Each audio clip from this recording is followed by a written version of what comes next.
Bonjour, bienvenue sur ma chaîne. Aujourd'hui, je vais faire des germinations. Donc, je vais faire germer des graines de trèfle rouge et puis des graines de luzerne et moutarde. Vous allez voir, il y a une variété de graines qu'on peut faire germer. Donc, c'est bien intéressant pour pouvoir varier les saveurs. Puis pourquoi c'est bon de faire germer des graines? C'est que les graines germées, c'est vraiment là, un concentré de vitamines et de minéraux. Et puis, durant le processus de germination, il va se développer des enzymes qui vont faciliter l'assimilation. Donc, ça va être plus facile d'assimiler les vitamines et les minéraux contenus dans les germinations. Et puis, les germinations, c'est aussi une très bonne source de chlorophylle. Les germinations vont contenir jusqu'à 20 fois plus de vitamines et minéraux que le plant adulte. Donc, c'est vraiment là, un concentré de vitamines. C'est donc très nutritif, très économique. Ça coûte presque rien de faire germer nos graines.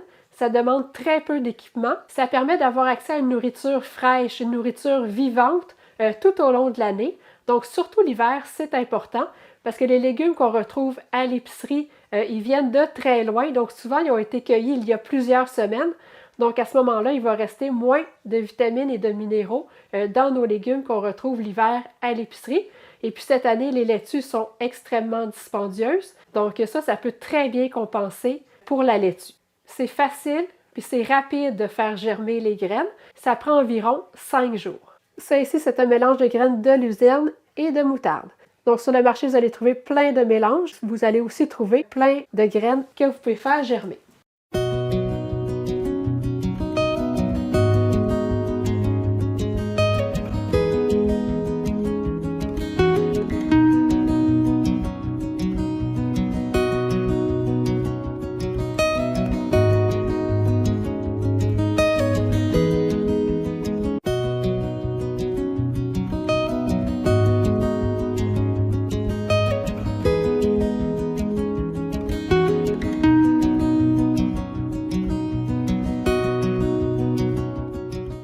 Pour faire la germination, vous avez plusieurs options. Donc, quand j'ai commencé à faire de la germination, j'utilisais tout simplement un pot maçon.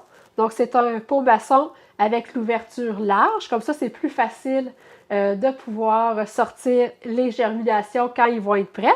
Donc, sur le dessus, j'ai tout simplement mis un morceau de moustiquaire retenu avec un élastique. Mais maintenant, sur Amazon, vous allez trouver des couvercles en plastique grillagés, donc exprès pour faire les germinations. Donc, on met tout simplement un fond de graines qu'on laisse tremper dans l'eau. Et puis, après 8 à 12 heures, on va égoutter l'eau.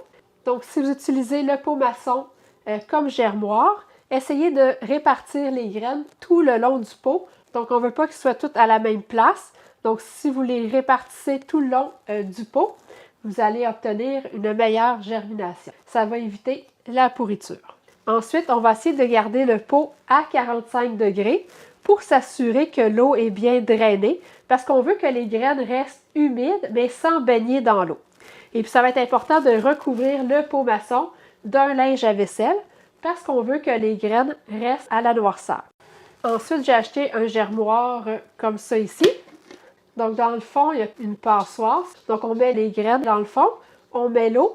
Et puis, pour pouvoir égoutter l'eau, on a juste à soulever comme ça et puis l'eau va s'égoutter dans le fond. Donc, ça permet de s'assurer que les graines ne sont jamais dans l'eau parce que ça va toujours bien s'égoutter dans le fond. Il y a un jeu ici qui permet à l'eau de couler. Donc, mes graines vont rester humides sans baigner dans l'eau. Celui que j'utilise maintenant, c'est le germoir à plateau. Donc, je peux faire germer 3 différentes graines à la fois. Donc, lui, je l'aime vraiment beaucoup. Ça fonctionne vraiment là, très bien. Donc, je vais faire tremper dans mon plateau des graines de moutarde et de luzerne. Donc, je vais recouvrir le fond de mon plateau.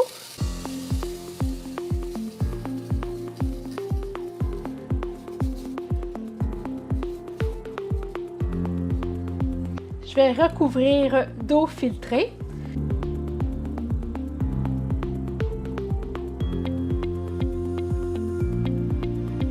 Donc, je vais laisser tremper pendant 8 heures. Donc, ça fait 8 à 12 heures que mes graines trempent dans l'eau. Donc là, je vais pouvoir les égoutter. Donc, pour pouvoir égoutter, on fait juste pencher le plateau. Donc, il faut vraiment s'assurer d'enlever toute l'eau. Donc, comme ça, c'est parfait. Donc là, je vais rincer mes graines. Donc, je vais remettre de l'eau. Je vais égoutter. Il faut vraiment s'assurer que l'eau s'est bien égouttée. On ne veut pas qu'il reste d'eau dans le plateau. Donc, on essaie de répartir les graines dans le fond du plateau. Donc, pour les jours qui suivent, matin et soir, vous pouvez continuer à mettre de l'eau et puis à bien égoutter les graines, ou vous pouvez tout simplement vaporiser de l'eau. Donc, matin et soir, vous allez vaporiser de l'eau pour vous assurer que les graines restent toujours humides. Donc, je mets le couvercle. Le couvercle, ça permet de garder l'humidité. Et puis, je mets aussi un linge à vaisselle pour que les graines restent dans la noirceur. Donc, on veut que la germination se fasse à l'abri de la lumière. Donc, ma germination est terminée. Sur le dessus, c'est le trèfle rouge. Et puis, en dessous, c'est le mélange de luzerne et de moutarde. Donc, on voit que c'est en train de faire lever l'étage supérieur. Donc, ça a vraiment très bien germé. Donc là, je vais donner un bain à mes germinations de luzerne et de moutarde. Donc là, je vais les mettre dans un bol. J'en ai obtenu vraiment une grande quantité. Donc, je vous dis, c'est vraiment là, très économique à faire. Ça demande très peu d'effort. Il faut seulement vaporiser de l'eau 2 fois par jour ou les rincer 2 fois par jour. Donc là, je vais mettre de l'eau. Donc, ce que je veux, c'est enlever les graines. Donc, on va juste masser un peu pour que ça se décolle de mes germinations. Et puis moi, j'aime ça utiliser un petit tamis, donc une petite passoire. Et puis, je vais mettre mes germinations dedans. Comme ça va m'assurer que l'eau va être bien drainée. Ce qu'il faut faire attention, c'est le surplus d'eau qui va faire pourrir nos germinations. Donc, l'écorce des graines vont rester dans l'eau. Donc, quand c'est bien égoutté, je vais les répartir dans une assiette.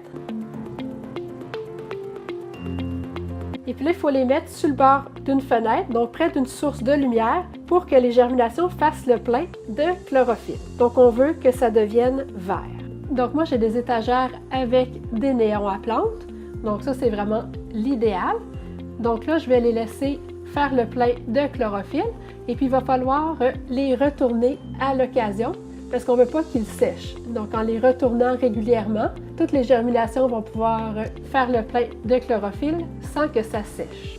Donc ça, c'est le trèfle rouge. Donc, on voit bien la différence. Donc, tantôt, les extrémités étaient comme jaunâtres. Et puis là, on voit que les extrémités sont bien vertes. Donc, je les ai laissées à la lumière environ 4 heures. Donc là, mes germinations sont pleines de chlorophylle. Il reste juste à les déposer dans un plat hermétique.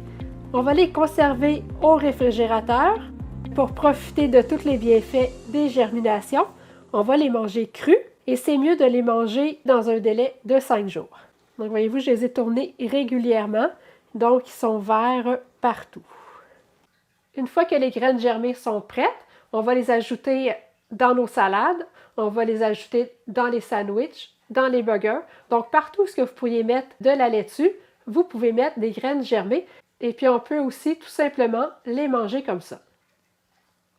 C'est vraiment très bon, c'est très frais, donc c'est délicieux. Faites-moi un thumbs up, vous avez aimé la vidéo. N'hésitez pas à la partager. Si vous n'êtes toujours pas abonné à ma chaîne, n'oubliez pas de le faire pour ne manquer aucune nouvelle recette. Et allez visiter mon site ketosantéplus.com.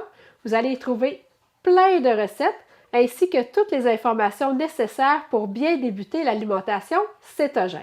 Vous allez aussi y retrouver les renseignements pour le service de coaching ainsi que tous mes produits préférés pour cuisiner cétogène. Merci et à bientôt!